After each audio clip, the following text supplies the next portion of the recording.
What I can't tell you is exactly what they perceive, but we can make some, we can infer some stuff. There are several creators on here of color, and they're unapologetically MAGA. Unless something changes very dramatically, white Christian nationalists will never see minorities as equals. Not because they can't cognitively grasp equality, but their entire ideology rests on social inequality, an unequal social order to exist. If they woke up tomorrow and truly believed all races, religion, and cultures were the same, were equal, white Christian nationalism would collapse in on itself.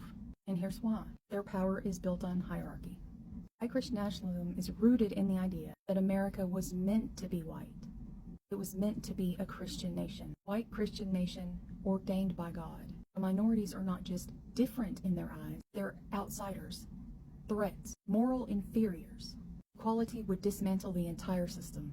And the worst part for them is their belief that their divine property is an affront to God, to Christianity.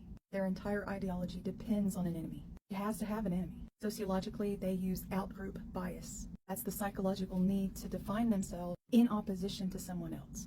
If minorities were truly equal, the us versus them narrative would disappear, and that would force them to form their identity on something other than domination. And they have no backup plan for that. You can see this with MAGA boomers and MAGA Gen X especially. They have to cling on to that ideology because it's too late to change. It's too late to adopt any other way of thinking, any other worldview.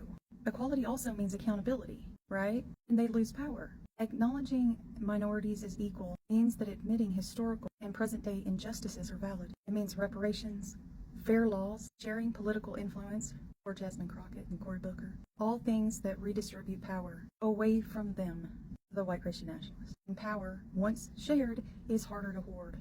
Faith is a loophole. They cherry-pick scripture to justify inequality. Examples, God set the nations apart. God made roles for men and women. That's why nostalgia works so well on them. If they accepted equality, they would have to rewrite their theology. And they are not going to do that. No matter how much MAGA merch you wear, no matter if you're sitting in the front row at rallies and conferences, minorities are used as props. And we saw that with the Latino community. He just needed your vote. He needed your vote to get you out of this society. So these MAGA creators pump up Trump. Their power was used against them. They either don't know it or they know it and they don't care. They likely believe that they are the exception. And I'm so sorry.